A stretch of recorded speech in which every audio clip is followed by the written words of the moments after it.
दिसतीया भारी नेसूनी साडी, काळजाचं पाणी पाणी करतीया पोरही. अदा क्यूट वाली गावरान बोली, खट्याळ थोडी माझ्या काळजाची चोरही.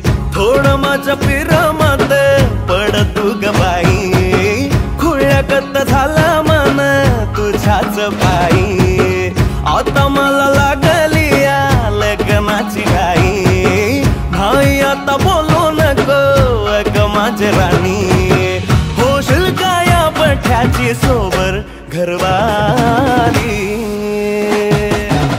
मराठमोळी थोडीशी साधी भोळी, स्वागतीचा भारी बायको पाहिजे नखरेवाली.